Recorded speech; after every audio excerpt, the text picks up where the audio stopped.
एक रात की बात है। सुषमा गहरी नींद में सो रही थी। रात काफी हो गया था। सुषमा भी गहरी नींद में सो रही थी। रात के सन्नाटे में अचानक हैंडपंप से पानी गिरने की आवाज आने लगती है।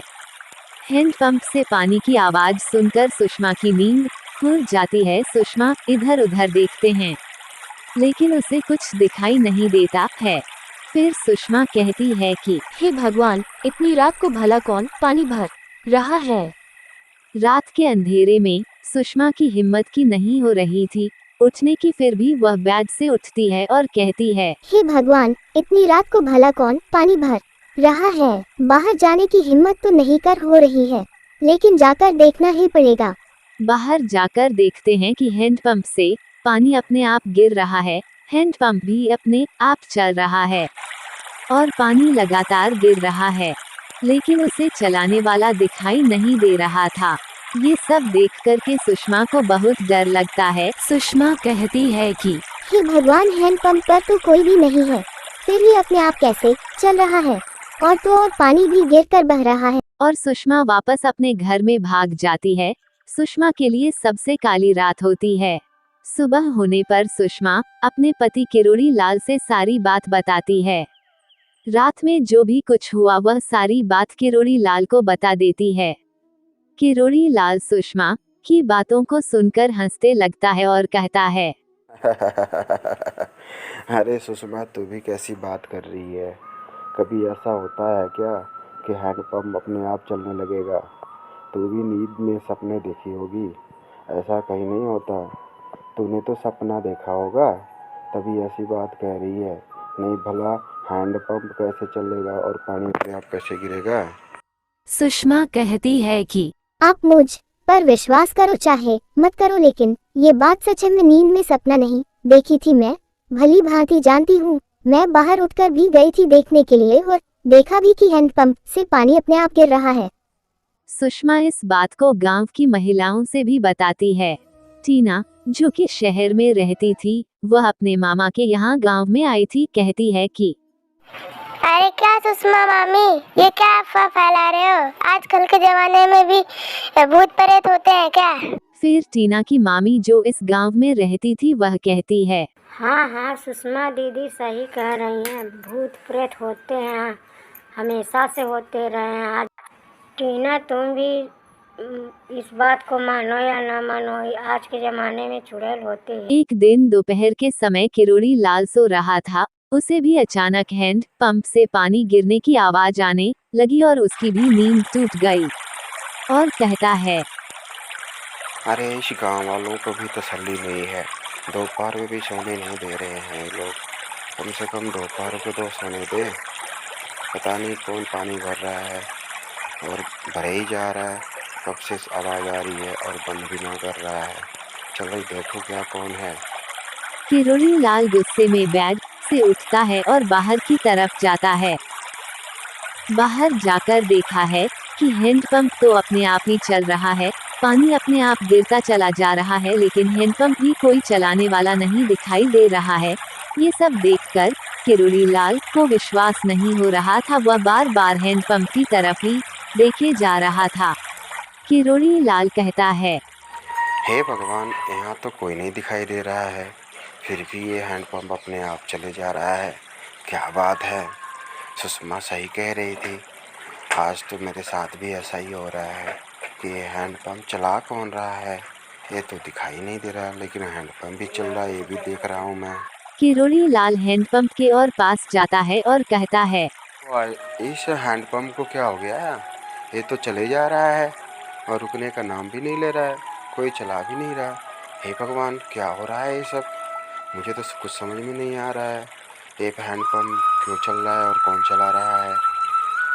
इसे चला भी कौन रहा है। ये तो चल ही ना रहा है, लेकिन चले जा रहा है फिर भी। किरोड़ी लाल को कुछ देर में हैंडपंप चलती हुई हाथ दिखाई देती है। किरोड़ी लाल को मानो पाँव के नीचे से जमीन ही घिसक गई हो। किरोड़ी लाल हक्का बक्का होकर देखते ही रहता है। देखते ही देखते वहां पर एक चुड़ैल प्रकट होती है और किरोड़ी लाल से कहती है, सुनो जी मेरी बात सुनो। किरोड़ी लाल वहाँ पर टिकता ही नहीं, वहाँ तुरंत भाग जाता है। आगे कुछ दूर जाकर वह वापस मुड़कर देखा है, फिर भाग जाता है। फिर क्या था, ये खबर पूरे गांव में जंगल की आग की तरफ फैल जाती है। पूरे गांव में हाहाकार मच जाती है। टीना भी इस बात को सुनती है। टीना कहती है कि लगता है राधा मम्मी, मुझे उस हैंडपंप पे जाना ही होगा और साबित करना होगा कि भूत नहीं होते, नहीं तो ये गांव वाले कभी उस हैंडपंप पे नहीं जाएंगे। टीना की मामी राधा कहती है, नहीं नहीं टीना, तुम्हें कहीं नहीं जाना है, उस हैंड पंप पे तुम्हें कभी भी नहीं जाना है, मेरी बात को तुम कि मानो। उधर सुषमा को गांव की एक बुजुर्ग महिला बताती है कि सुनो बेटा सुषमा, ये तुम्हारे पति की पहली पत्नी रेखा होगी। मेरा मन कहता है कि हो न हो ये रेखा की आत्मा है जो सबको परेशान कर रही है, जो घर से भाग गई थी और लौट के कभी भी नहीं आई घर पे। सुषमा कहती है भगवान, ऐसी बात है क्या अम्मा? मैं तो जानती भी नहीं हूँ इस बात को। इनके पहले वाली शादी के बारे में तो मुझे किसी ने कुछ नहीं बताया। अगर ऐसी कुछ बात है तो मैं इनसे जरूर बात करूंगी और इस समस्या का समाधान जरूर करूंगी।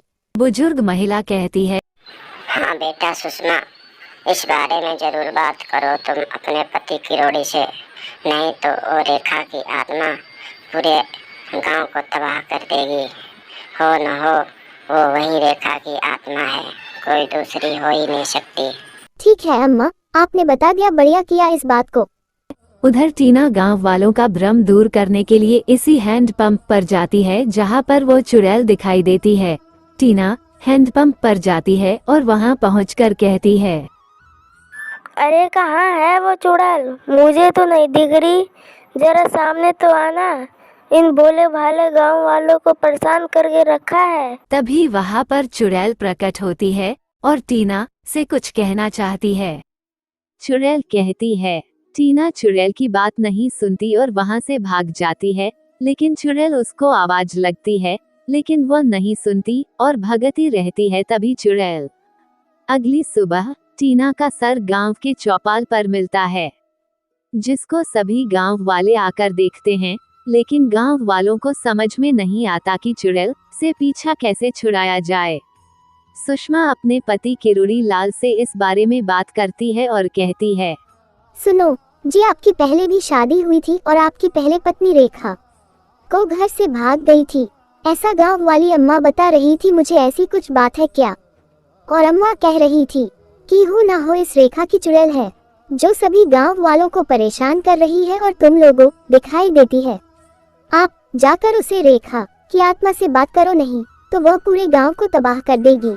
अगर ऐसी बात है कि वो मेरी पहली पत्नी रेखा है, तुम्हें लग रहा है तो मैं ज़रूर जाऊंगा उससे बात करने के लिए और उससे पूछूंगा कि तुम्हारी समस्या क्यों है, और तुम तो यहाँ से गायब हो गई थी और अब गांव वालों को क्यों परेशान कर रही है। किरोड़ी लाल उसे चुड़ैल से मिलने के लिए इसी हाथ पंप पर जाता है और कहता है, सुनो रेखा, अगर तुम ही रेखा ही हो तो यहाँ क्यों आई हो? तुम तो चली गई थी हमेशा हमेशा के लिए मुझे छोड़कर, फिर चाहे क्यों आई हो दोबारा मेरी ज़िंदगी में, और आए भी हो तो इस तरह कि पूरे गांव वालों को परेशान कर रखा है। तभी चुड़ैल वहां पर प्रकट होती है। चुड़ैल कहती है कि सुनो जी, मैं कहीं भी नहीं गई थी, मुझे रात को डाकुओं ने उठा ले गए थे जंगल में और वहीं पे मेरा हत्या कर दिए, मेरी लाश वहीं पड़ी हुई है, आप देख। किरोड़ी लाल कहता है, तुम्हारी हत्या? ये क्या कह रही है तुम? मैं तो सोचा कि तुम घर छोड़ के चली गई हो और मैं यही सोच रहा था। चुड़ैल कहती है, नहीं नहीं जी, मैं घर छोड़ के कतई नहीं गई थी, वो तो रात में डाकू आए थे और मुझे उठा ले गए थे और मेरी हत्या कर दिया था, वहीं मेरी लाश पड़ी हुई है और मेरी अस्थियों को जब तक विसर्जन नहीं होगा मेरी आत्मा को शांति नहीं मिलेगा।